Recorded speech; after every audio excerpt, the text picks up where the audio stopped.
All right, welcome to another episode of Piecing It Together, the podcast where we take a look at a new movie and try to figure out what movies inspired it. And today on the show, we're talking about Expendables 4, or Expend4bles.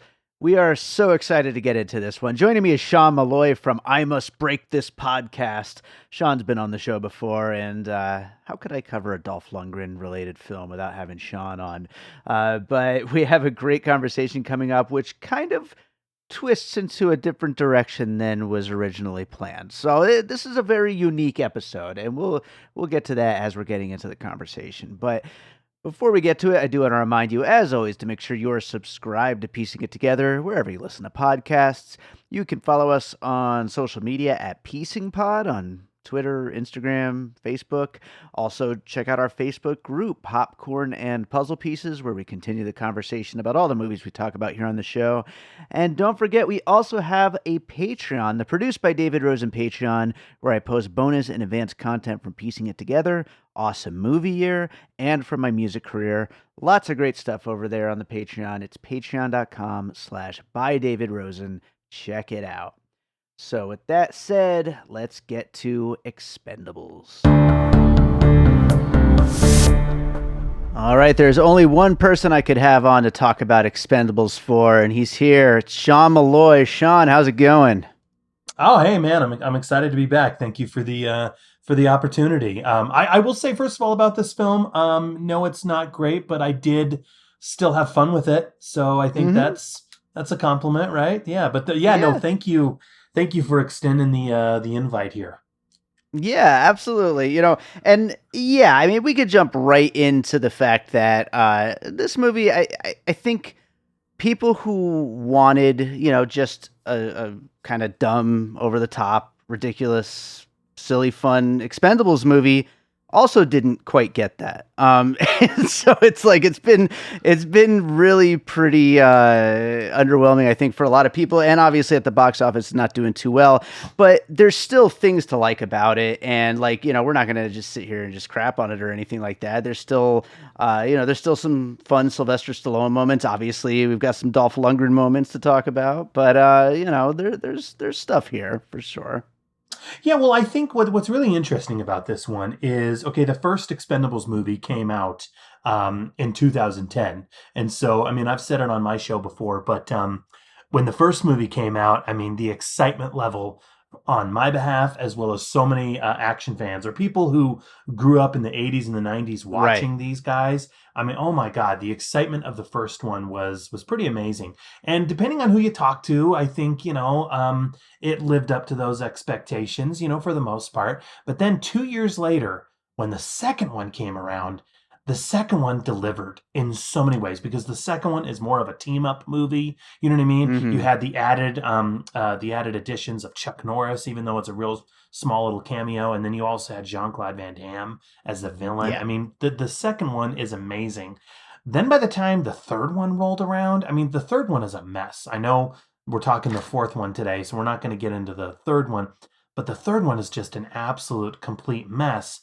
And then we thought that the series was essentially dormant and was dead for lack of better terms. So to get a fourth one 9 years later, it was like, wow, really? And I will just say right now, I mean, that was one of my big points. One of the things that was slightly kind of frustrating is, I mean, when you look at the Expendables films, I mean, you're not going to them for story at all, for that matter. I mean, these are gimmick films, okay, that do gimmick stunt casting, if you will. And so, like I said, with Expendables 1 and 2, it certainly delivered with all those action stars. But with the third one, and especially by this one, the novelty of seeing all of those dudes on the same screen, occupying the same space, has completely worn off. And that's really what's unfortunate here. Yeah, no, I agree. Also, and I didn't know this. I didn't follow the ups and downs of the production of Expendables 4 or Expend4bles, depending on who you ask. So I can fill in for you, but yeah. But I was reading a little bit earlier today, and some of the names that were thrown around beforehand. First of all, as acting, Pierce Brosnan, Jack Nicholson, Clint Eastwood, but then directing Duncan Jones and DJ Caruso. I mean, all around better options than what we landed on. And so I don't know where we got to the point where here we are, Scott Waugh, director of Need for Speed, is our director, and then our additions are basically Megan Fox and 50 Cent. I'm not quite sure where it all lands there. Well, there were a couple things real quick. I mean, if and I'll try and give you the Cliff Notes abbreviated version of what happened here. But my understanding is that basically Millennium Films, that's the company that's behind the Expendables franchise. Their intent was to hand the series over to Jason Statham. Okay, and they were going to make it a spin-off movie. I think the working title for a brief period, I kid you not, was it was going to be called The Expendables, A Christmas Story. Get it? Okay. Already better than this movie. Yeah, so that was kind of what was percolating at the beginning. I also what happened was, I guess, and this was years ago, but Millennium Films, in their possession, they had purchased a script years ago, long time ago, I guess, about I don't know, I can't remember the exact title of what the script was, but it was basically about a cargo ship that had nuclear capabilities aboard it, and some commandos had to go in and defuse the situation. So it's very clear when you hear that, it's very clear that what Millennium Films and Lionsgate and all the powers that be did was they just said, hey, you know that idea we've been kicking around for with Jason Statham doing an Expendables movie? Let's just dust off that script, make it an Expendables script, right? And the audience won't know the difference. What's interesting is a buddy of mine mentioned this, and he said, like, look, you could basically take out the other Expendables guys, and this would basically be Mechanic 3. And I said, you know what? I mean, it could pretty much be any of those. It could be a sequel to any of those movies that Jason Statham did with Lionsgate, because Statham always plays the same character anyway. So in the end, what this movie basically did is it's still a spin-off story, if you want to call it that. It's basically, okay, it's a Lee Christmas movie that's guest starring a few of the Expendables. You know what I mean? Mm-hmm. Yeah. No, absolutely. And it still should work to a degree. I mean, Jason Statham is charismatic as hell, and I'm one of the few who absolutely loved Meg 2 earlier this year. So, I'm fine with Jason Statham, but there's just not much there to this story, unfortunately. But I think we should start getting into some puzzle pieces here, and we'll talk about a little bit more about things that did and didn't work along the way. But what do you have for your first puzzle piece for Expendables 4? G.I. Joe. Basically, you know what I mean. What's interesting about the Expendables films, the thing that I will give them credit for, that I do like, is that these are the closest things that we will ever get to a proper G.I. Joe movie. They've had the opportunity. Paramount Pictures has had the opportunity 3 times to make a proper G.I. Joe movie, and they have failed all 3 times. Yeah. However, if you look at these films, particularly Expendables 2, I mean, that it's basically G.I. Joe. I mean, and to an extent, I mean, on one hand, it's fun and it works. If it was a G.I. Joe movie, I think it would work 100%. But what's interesting is you have these characters. I mean, the movie is a gimmick, as is, right? But you have all these characters that are also gimmicks. So you have Lee Christmas, he's the knife expert, right? And then you have Randy Couture's Toll Road character. Well, he's the explosions guy, okay? And then Dolph Lundgren's character, he's the sniper and everything. I mean, and so it's like, okay, that's kind of novel and cool. The problem, conversely, with that, though, is that you really don't give a damn about any of the characters as a result. You know what I mean? You really don't. And I've been saying this on my show numerous times, but the series has never had any stakes. So expecting there to be stakes suddenly in this film, is kind of like, okay, I knew what I was getting going into it. But I think when you're going to make your characters just these one-note gimmicks, then that that less said the better. But anyway, you see what I'm saying? Yeah, sure. Absolutely. Well, I mean, speaking of no stakes, I mean, the whole thing is centered around Stallone dying, and it's the most obvious, like, fake out of all time, maybe, that he didn't die in that opening scene. Well, and that's, I mean, on one hand, I mean, I was saying this from the beginning, but when I found out they were doing a 4th one, I was like, okay, get it back to basics, make it gritty, make it violent, and give this one some stakes for a change. And they did half of that right. They made it R-rated again, which the marketing can we just talk real quick? The marketing for this particular film was bananas. Like it was like the powers that be who are controlling this franchise, they really don't know what they're doing. But I mean, the marketing was just, let's sell it on the fact that it's R rated. This is R Yeah. rated. You know what I mean? But in the end, all it was just, a crap load of dick jokes and F bombs every fourth word. I mean, it felt to an extent like it was a bunch of 10-year-old boys writing this film. Oh, absolutely. Yeah. And I would say, like, back to that marketing, though, to me, I can't remember a single shot in the trailers outside of all of the Jason Statham, Megan Fox stuff. I feel like they sold it completely around that one scene. And that's Mhm. what they, like, kind of sold this on, which is weird considering the whole, we've already talking about it. The whole setup of all these movies is that it's a team up thing. So to focus so heavily on their little, screwed up relationship, I don't know. I thought that it was a weird thing even before we saw the movie, just from the trailers.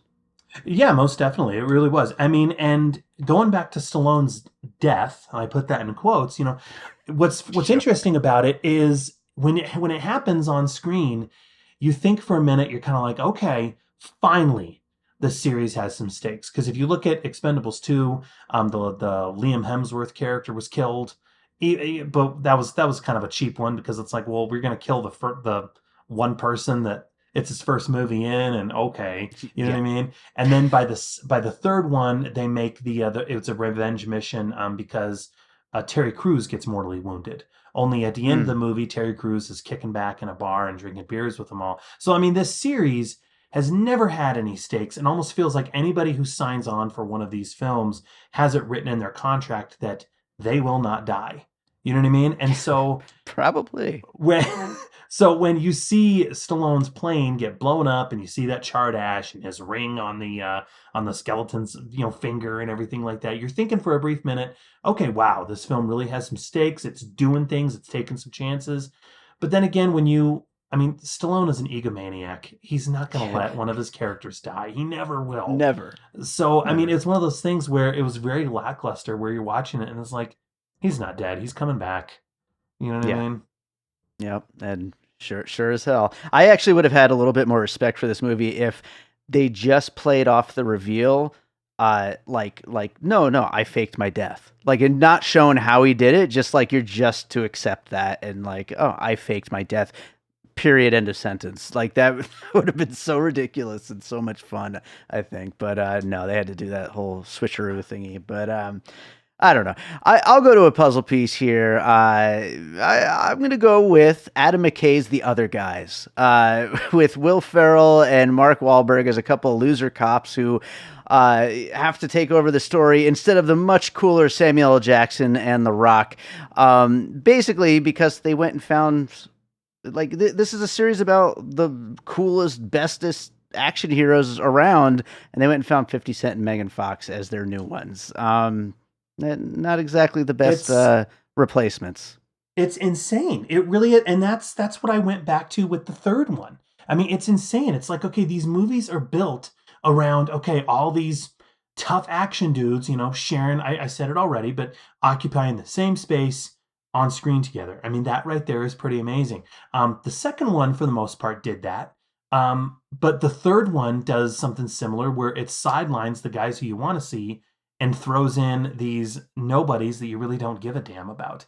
And with this particular film, yeah, it's bizarre because it's like, okay, the addition of Iko Uwais as the main villain, I really liked him. I liked his batons, Sure, his he's good. signature weapons, his batons. I thought that was really cool. The inclusion of Tony Jaa as well. Yes. I Mm-hmm. mean, because these are action guys. That's the thing. These are action dudes. They're martial artists. They're bona fide tough guys. So bringing them into the mix, yeah, makes total sense. But then Megan Fox and 50 Mm. Cent, it's kind of like, Yeah. maybe if this was 2007, okay. Right. But like in 2023, and then they're going to throw them in, and then we're told that, okay, Megan Fox is now the new leader of the team. Why? I have no idea. I mean, she's just the leader of the team, but we're given no reasoning as to what her expertise is or why. And then 50 Cent is literally given nothing. I mean, at all. So it's kind of like, No. man, like you brought these guys in, and then you have Jacob Sipico who comes in as supposedly Antonio Banderas' son, and his gimmick is pretty much the exact same thing that Antonio Banderas did, and it's just like, A little extra pervy, but yeah. yeah, and it's just like, what, guys, what are we doing here? And that's the thing that I Yeah. come back to with this particular film is it's like I was really open and excited about a new Expendables movie being made. But then it was interesting because when it was in production, I mean, we should probably also say too that this finished filming 2 years ago, and Wow. Lionsgate had been sitting on it for Yeah. a while. And when you hear that, it's kind of like it makes sense because I remember when, yeah, Megan Fox was posting images on set and everything, and it was just kind of like, huh, okay, they decided to make another one, and they're making the same exact mistakes that they made with the third one. You know what I mean? Yeah. Yeah. Absolutely. Absolutely. You know what, Sean? I'm thinking we're gonna end up just like talking so bad about this movie, and we could talk plenty more about it along the way here. But rather than continuing course the way that we're doing right now, a while back we had talked about doing a breaking it apart episode on just the Expendables as a series, and I feel like there's no reason to continue down this Expendables 4 road. Let's just trash that, and let's just go back to doing the Expendables as a breaking it apart episode. Let's talk about what movies the Expendables series has inspired, because I think that we'll get into a lot better stuff to talk about, first of all, but also I feel like some of the things we might bring up also kind of come back around and inspire this new one in the series, or at least, this series, Scott Waugh would claim to have been inspired by some of this stuff at least. But I think we should do that. What do you think about that? Yeah, that sounds great. That sounds like a fun idea. Yeah, let's do it. All right, let's do it. What do you have? What do you think that the Expendables movies might have inspired? Well, the easiest comparison, I mean, that no doubt in my mind was inspired by this one was Triple Threat. Oh yeah, Now I think I told you about Triple Threat. Have you seen Triple Threat? you did, and I literally just watched it this weekend because you had mentioned it to me about how, like, after I was like so just let down by Expendables 4, you were like, you should watch Triple Threat, and I finally got around to it, and it's pretty great. Triple Threat's amazing. I mean, it's not groundbreaking or anything like that, but what Triple Threat does is it utilizes the same gimmick of the Expendables films, but it does it correctly. So what Triple Threat does Right. is it casts Iko Uwais, who we already talked about, Tony Jaa, who we already talked about. I'm trying to think, Scott Atkins, Michael Jai White. So it has all of these legitimate tough guy martial artists, and it puts them all in the same film. But here's what it does, and I've been saying this from the beginning with the Expendables films, what these films should have done. Okay, what it does is it casts 6 amazing martial artists, and it puts 3 on the good side, right, the heroes, Mm-hmm. and then 3 on the bad guy side. And then what you're getting is you're getting some actual real squaring off. Okay. And I've Sure. been saying it from the beginning. I feel like that is exactly, even going back, you know what, to be honest, even going back to the first Expendables movie, I honestly think that is what they should have done. Okay. And I've said this numerous times. Some people disagree with me, but I honestly do think that the first Expendables movie should have had, okay, Stallone's core team goes on a mission, but that then the bad guys taint maybe a few members of his team, if you will. And then Mm-hmm. suddenly it's, okay, it's Stallone, Jason Statham, Jet Li against Dolph Lundgren, Randy Couture, and Terry Crews. You know what I mean? And Sure. suddenly you have these sides going at it. Unfortunately, what happens, and it's very evident here in Expendables 4, is you have, this team of good guys who really never get any injuries for that matter. Again, no stakes. And they're just blasting a bunch of faceless, nameless goons. It might as well be a PlayStation game, and you might as well be playing a video game. But Right. yeah, I think anybody who wants to see the Expendables gimmick done right, please, you owe it to yourself to check out Triple Threat. Yeah, I completely agree. And like it's like you said, it's the same gimmick but done right. Like these guys all, we know that they can bring the goods. They just need a movie to just show up and do all that in. And unfortunately, the Expendables movies kind of like beat around the bush for whatever reason. They kind of create these stories that are a little too big, and not particularly interesting. And I would say that Triple Threat doesn't exactly have the most interesting story, but it gets out of the way and lets these guys do their thing. So Hmm. I think you're absolutely right there. So great first one to kick that off with. I will go with, I feel like a pretty obvious one, but I'm going to go with the John Wick series, especially the later entries, John Wick 3 and 4, especially 4 overall. But really just the John Wick movies, they started as this small little revenge story of this guy whose dog is killed and he goes after the people who killed his dog. But as the story and the mythos start to grow, they start bringing in all these other characters, and these characters are populated by just insanely amazing action movie people and martial artists. And when we get to this year's entry, John Wick Chapter 4, which is just through the roof amazing, we have like people like Donnie Yen and Scott Adkins, who we already talked about, and these people, giving them this stage where they can show off what they could do in a movie that is going to be seen by millions more people than these small little direct-to-video or foreign films are going to ever get to see. And, especially if you get to something like Expendables 4, we're bringing in a lot of Asian cinema people, Iko Uwais, like you mentioned, and Tony Jaa. That seems to be, the place to go to get a lot of, like, the best people in the action world. And both of these series are going there to get them. Most definitely. I mean, yeah. I mean, John Wick did something very similar to a Triple Threat did. Okay, and again, it's casting actual tough guys, right? It's casting Yeah. actual, real, bona fide tough dudes, and it's not afraid to kill them off. It's not afraid to actually make them vulnerable. I mean, I remember when Scott Adkins was announced that he was going to be in John Wick 4. It was like awesome. And do you see him, begging Stallone not to let his character die?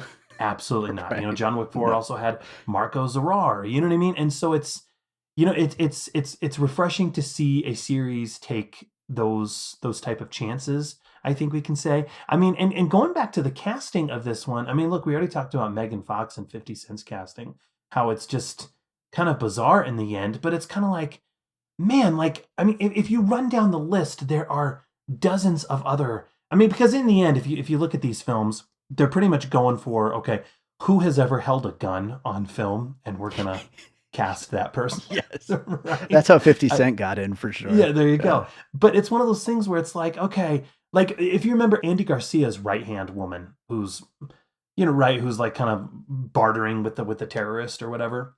Yeah. It's like, man, like, why couldn't they have hired Linda Hamilton for that role, Pam Grier for that role, Cynthia Rothrock, right? I mean, those Oh, are yeah. all tough gals. I mean, and it could have been like a little cameo. That type of casting, I think in the end makes more sense than what we got. Yeah, absolutely. Well, what do you have for another piece? Well, and I've said this numerous times. I'm not a huge fan of Netflix and their original content.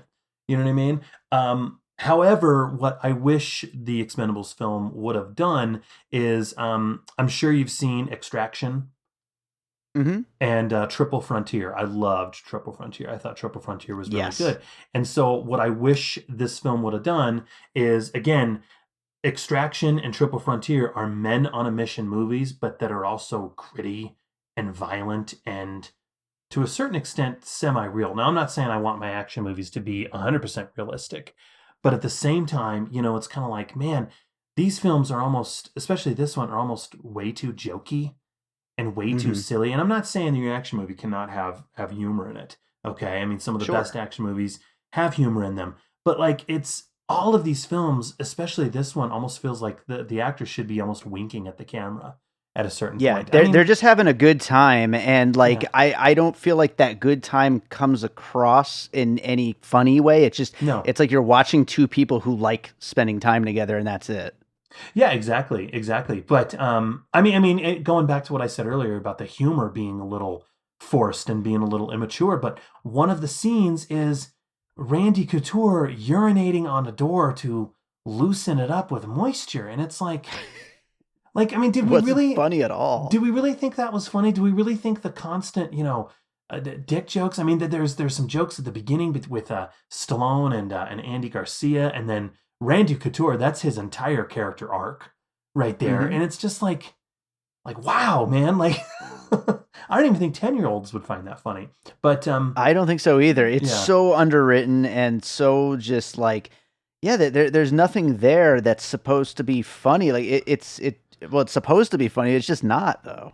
Exactly, exactly. But I remember seeing Triple Frontier, and again, that's a men on a mission movie where every Yeah. one of those actors is a star, and you know what? It works.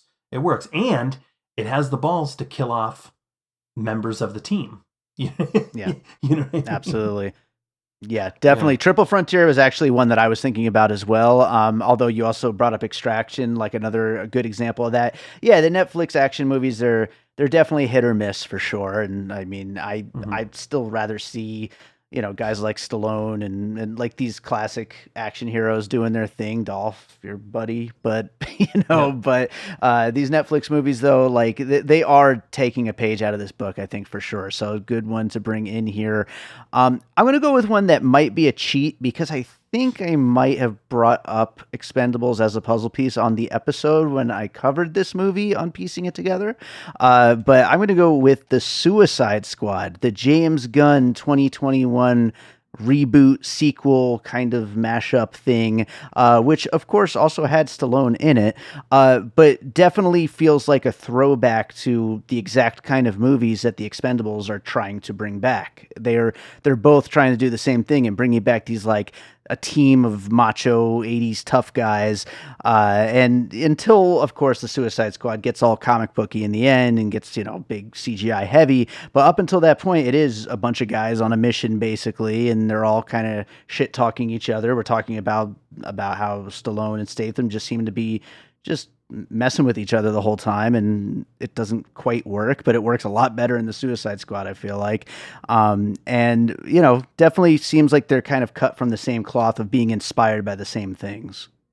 Well, and can I just say real quick? Yeah, I mean, I like that. I like your points there. Can I just say real quick though? I mean, the Stallone and Statham banter this go round did not work for me as well as it did in the first couple. I mean, especially the Mm-hmm. first one. I mean, I think Stallone and Statham have great chemistry among one another. Um, Sure. but in this one, it just, I mean, that's the thing that I kind of left the theater in a lot of ways feeling like this film either felt like the pilot episode for like a syndicated TV series, or it felt Mm, like a direct to video sequel. Because I yeah. mean, if you just look at Stallone and Statham, their very first scene together, I'm just gonna say it is kind of embarrassing. It really is. It's Stallone picking Statham up because he needs Statham's help at a bar beating up some guys who got his lucky ring. And then we find out later on in the film that that was all a big setup, that was a big payoff. But I mean, it's kind of like, and then that's also Megan Fox's introduction in the film, where she's just Mm, apparently being this angry girlfriend, and she's throwing plates and dishes at Statham and Stallone, and Statham and Stallone are, of course, looking at each other like, women, am I right? And it's kind of like, what? Like in 2023? Are we? And I it's know. just funny, too, because her first scene, I don't know if you noticed this or not, but her first scene, she's wearing heels and this dress, and her makeup is like immaculately done to where it's kind of like, well, where was she Hmm. going here? You know what I mean? Like it's, I mean, anyway, sorry. A lot of strange choices, absolutely. I do think you're right though. Like the banter in the earlier films was so much better, and I think that they just kind of rested on, well, people like these two together. That's enough. We don't need to actually write jokes here. Like Hmm. just throw them in a room together. That it'll sell itself, and unfortunately, doesn't work quite that No, way all the time. But no. why don't we go to another piece? What do you got next? Well, I feel bad admitting this, man, but I think it's kind of evident to where Stallone in his career may be heading at the moment. Now, obviously, he has Tulsa King, which is on Paramount Plus or whatever, and then he has the reality show. So obviously, those are financially successful for him and working. But I mean, if you look at Stallone's contributions to the film, all he really does is I mean that bar scene at the beginning, if you want to call that an action sequence, all he does is he throws the dude over the bar, and that's Mm, pretty much it. But the rest yeah, of his that's scenes are of him flying a helicopter, where he's sitting in one location, okay, with green screen behind him. We haven't said that yet, but this film is filled with green screen like you wouldn't My believe. God, Okay. so much. But his contributions to the film are pretty much just him sitting in a helicopter, and that is it. And it kind of reminded me to an extent to those all of those Bruce Willis films that we saw. And thankfully we're Right. not seeing them anymore. But Mel Gibson seems to have kind of picked up the mantle from Bruce Willis, where pretty much these films will cast an aging action star, okay, in the film to kind of help sell the film. But in the end, that actor really isn't going to be in the film that much. And when they are on screen, it's pretty much them going to be sitting down at a desk, and they're going to have some younger guy, okay, who's going to be Yeah. picking up the slack, and he's going to be doing the heavy lifting. And it's like, man, like when you watch what Stallone does in this film, it's kind of like he's become the Bruce Willis analog. And I hate saying that, Right. but I mean, I mean, I just read an article today. In fact, he has another movie that apparently is in production, called Armored or something, and it has a lot of the same producers of a lot of these kind of low rent type action films, and you know that's how he's going to be utilized in that as well. No, I think you're right, and these guys, they always kind of have their ups and downs. So he could have that one role that kind of brings him back, and obviously his Mhm. health seems to be in a lot better shape than Bruce Willis was when he was making those movies. But so he could be back, but definitely this is a lot like that though, where he's really just there to sit in a little machine, and then they CGI the background, and then that's that. I wonder, this movie Expendables 4 didn't do very well, so I wonder if we'll see more of this series at all, and if it could potentially be like young guys, and he's just like kind of, the old timer that's still there, and they just throw him in a scene like that if they continue that kind of thing. I mean, I don't know. He clearly wants to keep doing it. See, and I don't know, man. I mean, because I mean, You obviously don't think he does? we have the strike going on right now, so maybe that might Sure. explain for lack of promotion from any of the actors. But I just, you know what, I didn't think, in my opinion at least, it didn't seem to me like Stallone really wanted to be there. I think Mm, maybe he got wind that producers were thinking, hey, we're thinking about handing this over to Statham. Would you be okay with that? And Stallone was kind of like, okay, fine. You know what I mean? Like I'll yeah. step Yeah. away, and then they were kind of like, well, we hope you don't mind. We're going to kill your character, and he said, no, I'm not okay with that. I'd like you to Yeah. change that up. I mean, if you look at the marketing, I mean that's the thing that I go back to. The marketing of this film was interesting. First of all, it had a tagline that was, "They'll die when they're dead," Which actually I kind of love. but it That's doesn't make any it's sense. it's so stupid, but I love it. I love it. I wish it leaned into that kind of ridiculousness. I don't know. But if you watch the very first trailer for this film. It lists the cast lineup, right? Statham, Lundgren, 50 Cent, Megan Fox, and then at the very end it says and Stallone. But then by the Mm, second time, the second trailer that came around, as well as the poster, suddenly Stallone's name was bumped up in mm. the in the credits, and so it's kind of like, See, huh, like yeah, he got a so second wind. so He's maybe he he's does in want to be now. a part of it still. I don't know. Yeah, there you go. I will go with it's an obvious one, but I'm going with Hobbs and Shaw, the Fast and Furious spinoff, which of course star Jason Statham as Shaw and The Rock as Hobbs. They're two characters from the Fast and Furious movies, and they spin off to have to be stuck together in a action movie. And we were just talking about Statham and Stallone. It almost feels like they just were like, well, people like their rapport, so we could just coast on that. And that's kind of what Hobbs and Shaw felt like. It was like we could just take these two stars that people like to see together in their scenes in this particular movie, and coast on the idea that people are cool with that. And I feel like, unfortunately, Hobbs and Shaw did that, because I'm a big fan of the Fast and Furious movies, of how just ridiculous and over the top they can get. And Hobbs and Shaw is very over the top, but it's also just, it's underwritten. It just doesn't have the jokes that I think it thinks it has. And that kind of makes the whole thing kind of come down a whole bunch. And that's like the problem with Expendables 4. But as far as like Fast and Furious, the series, like, I feel like it is totally inspired by the Expendables series, and constantly adding more and more. Who can we get? Who can we get each time out? Each time out, and Hobbs and Shaw seems to be a place where we're kind of just coasting on these two main people versus actually getting important new additions to the team. Yeah, I mean, I'll admit I was not a huge fan of that a particular movie because it Yeah. got a little too ridiculous in many scenes. But no, you're exactly Yes. right. It's kind of trading off that kind of macho banter between two guys, but then in the end they're going to team up. And a lot of it could just be nostalgia. I mean, one of my favorite movies of all time is Tango and Cash. I love Tango and Mm-hmm. Cash because of the banter between the dudes. Um, Yeah. and so maybe perhaps it's that, I'm nostalgic and I'm looking for something like that just doesn't exist anymore. You know what I mean? Um, Yeah. but yeah, no, I like that particular piece. I mean, it makes sense in the end. But yeah, you can tell. I mean, I remember when they were shopping Hobbs and Shaw around, or when they weren't shopping around, excuse me, but when they announced that they were going to do a spin-off movie, it was very evident that they were like, okay, well, these two characters are the two fan favorites.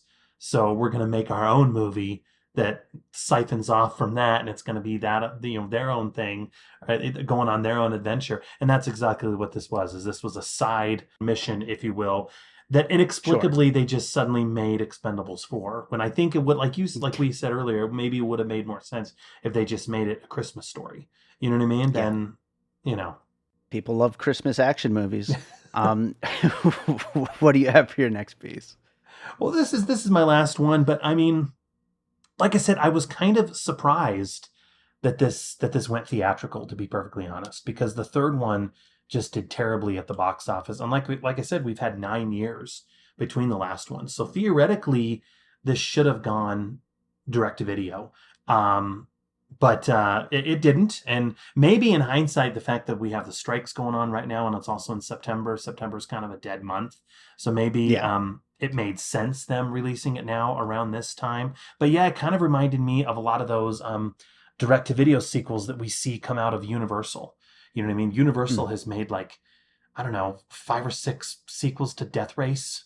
You know what I mean? With like none of the Oh cast of the man. original. And then they've done a ton to like Scorpion King and Tremors and all of those. I mean, and like I said, to an extent, that's kind of what this reminded me of. I mean, the green screen in this film. I mean, look, this is a Millennium film, and I mean, anyone who's seen Millennium films know that they have kind of crummy special effects, and they use their lots in Bulgaria for all of their films. And so, if you go into it kind of knowing that little caveat, then I think it's acceptable. But I mean, there's green screens used for everything, even when characters are just simply Yeah. talking. You know what I mean? In a room, and Everything on it's the like boat looks horrible. everything on Every the scene on boat. that boat is Yeah, insane. when they're Yeah. escaping the boat, when they're like repelling from the Uh-huh. main the giant boat into the little raft. I mean, that is Yeah. terrible, and it's kind of like wow, I mean, this finished shooting a couple years ago, and in post production they didn't think to, I don't know, make it a little better. I don't know. Yeah.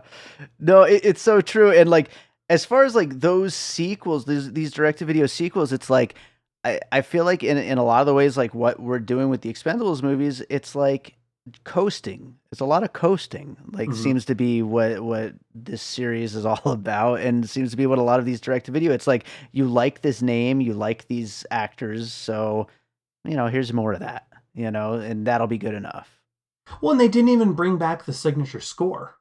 That's kind of what Yeah. I mean, one of the things that I loved about the first movie is that they brought in a signature score to carry a lot of the action. I mean, and it's a great tune. It really is. And they didn't even bring in that.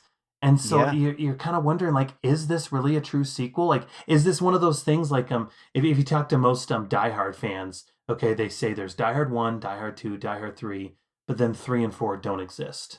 So, I Mm. mean, in 10, 15 years, are we going to look at the Expendables franchise and are we going to say, okay, there's 1, there's 2, which is at the top, 3, and then 4 just doesn't exist. It didn't happen. Like, is that where this is going to go? I don't know. Could be. Could absolutely be. Well, for my last piece, I cheated again, just like I cheated with my Suicide Squad piece, which is one that like I said, I've brought up on the show before.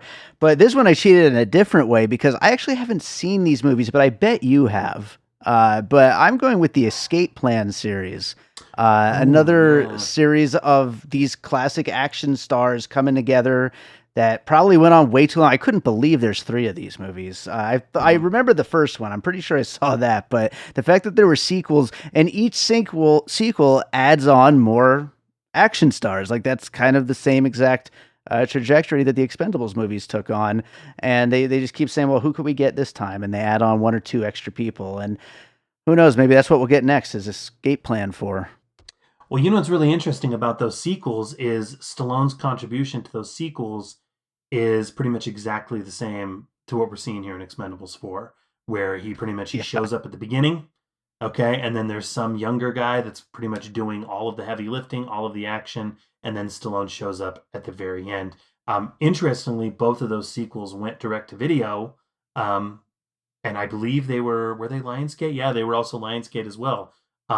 But for whatever reason, Lionsgate decided to put this one in theaters. I mean, the marketing train for this one, even like I said, even though it was a little misguided, was everywhere, all over social media, all over YouTube and everything. And I don't know, maybe if it would have cast people that we wanted, that you know what I mean, that made sense, okay. yeah, But we didn't get any of that. I mean, I'll just say right now regarding Dolph Lundgren, I mean, he looked. I mean, if you in retrospect, I mean, he actually went public recently. He was battling cancer, and then he yeah, also had an ankle surgery. I think it was like an ankle replacement. So when you hear a lot of that, it kind of makes sense. But even him, I mean, if you look at the first Expendables movie, he's like the best thing about it. The second one, he's the comic relief in a lot of the scenes, and in this one, you can tell he's bored.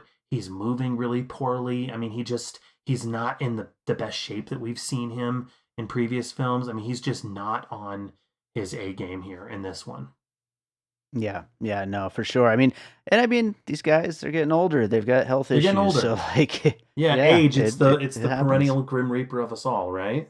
Yep, but then Hollywood's going to just keep making them do it. So, uh, Yeah. so throughout this conversation about both Expendables 4 and the Expendables series, we talked about G.I. Joe, the other guys, Triple Threat, the John Wick series, Extraction, and Triple Frontier, the Suicide Squad, Bruce Willis's late era films, Hobbs and Shaw, these Universal sequels like the Death Race movies and Scorpion King movies and Tremors movies, the Escape Plan series. Uh, Obviously, going into any conversation, whether you're talking Expendables 1, 2, 3, 4, the whole series, it's going to be a whole bunch of action movies. So that's kind of the main thing that we got going on here. But are there any closing thoughts? Anything that we didn't quite get into that you wanted to talk about? Well, I mean, I feel like we kind of dumped on the film, and I wouldn't say it's unfairly dumped. I mean, we we were honest here. I will say though, having said all of that, I did still have. I did still have fun. I mean, it did still keep my Hmm. attention. It does not overstay its welcome. It comes in at a clean, I think it's like an hour and 42 minutes, and that's with credits. I mean, so it does what you would want in an action movie. I really did like Iko Uwais as the villain. And it seems like you can tell that they added some flavor and style to his character. Like you said, they give him those signature weapons that he uses. Yeah. Unfortunately, I mean, if you just look at the first 10 minutes of this film, the first 10 minutes are just very, very clunky. Okay. They're editing in him where he's going onto this base trying to steal these detonators and he's killing everybody.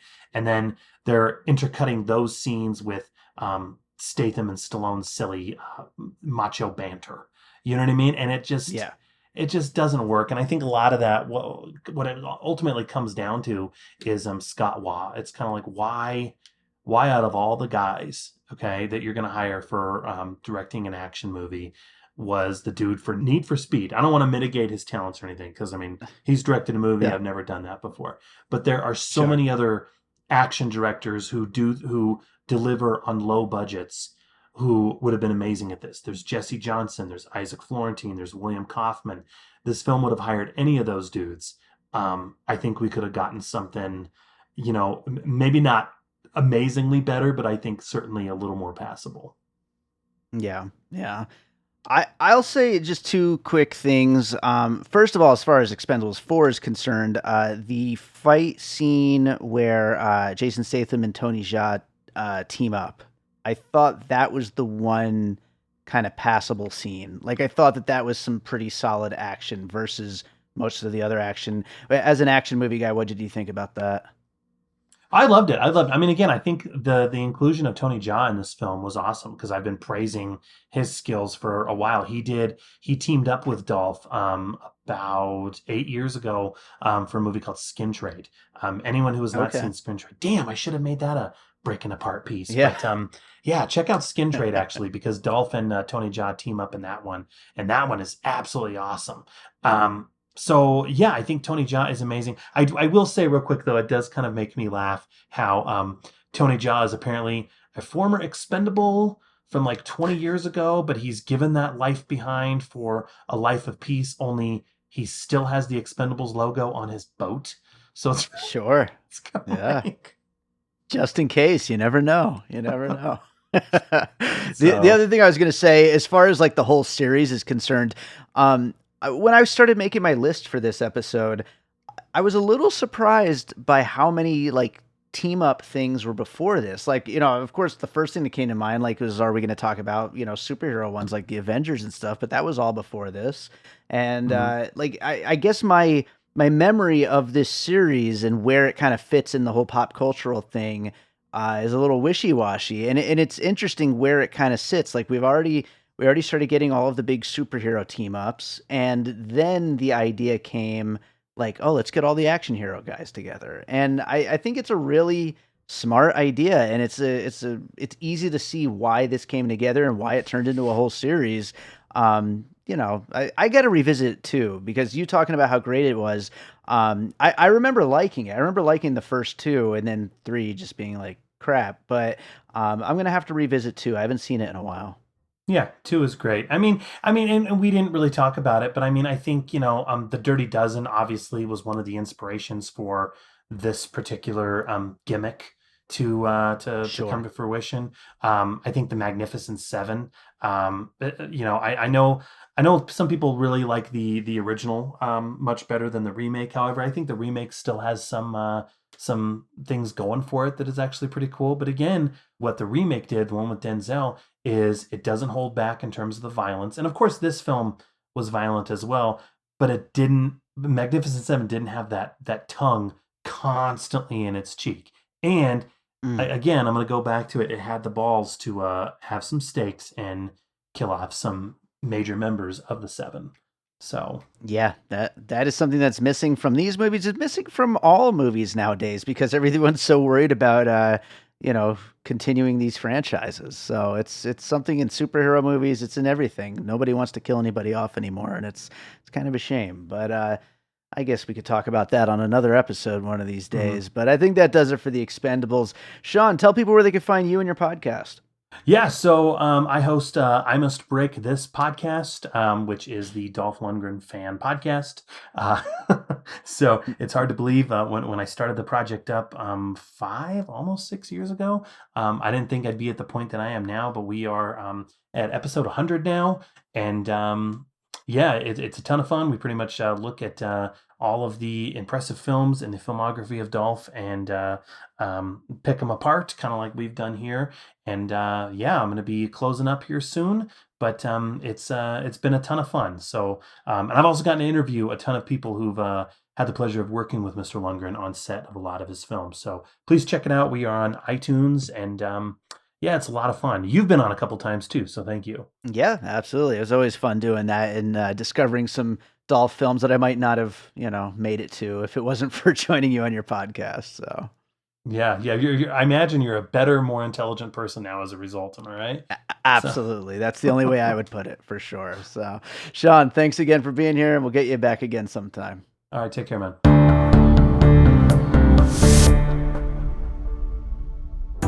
I'm Josh Bell. And I'm Jason Harris, and we co-host a podcast called Awesome Movie Year. Each season, we take a look back at an awesome year for movies, which is every year. We deep dive into these specific years, and we pick out why they were such great years for films. We go over the biggest hits, the biggest flops, the best picture, some personal picks, some cult classics.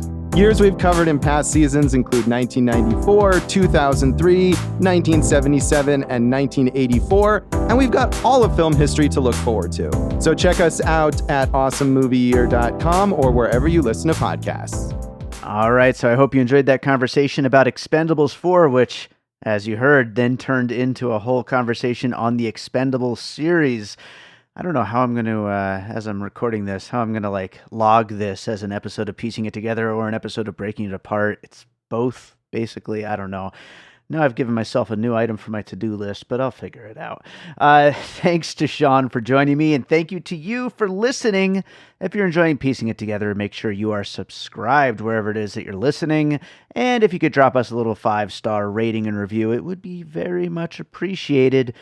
You can also check us out on social media at PiecingPod. Join our Facebook group, Popcorn and Puzzle Pieces.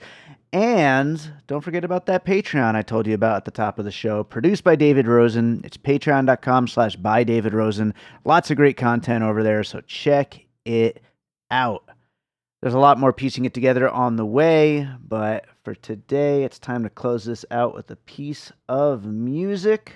What am I going to play today? I got to play something action-packed. You know what? I'm going to give you guys a preview of one of the songs I'm releasing next year. Why not?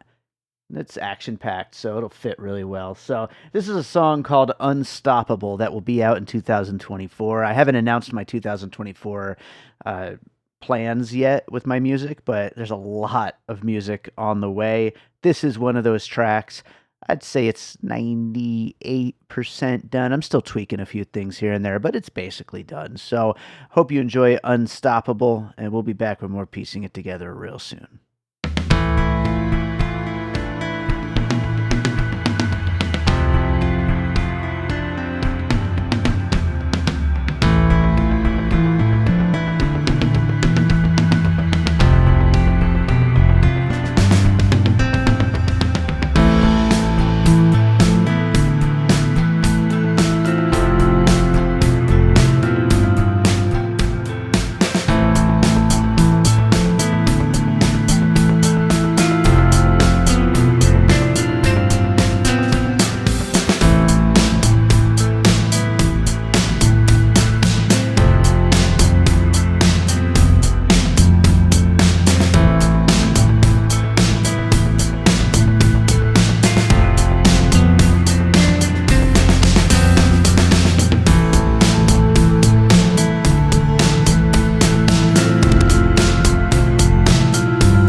an All Points West production, produced by David Rosen in Las Vegas.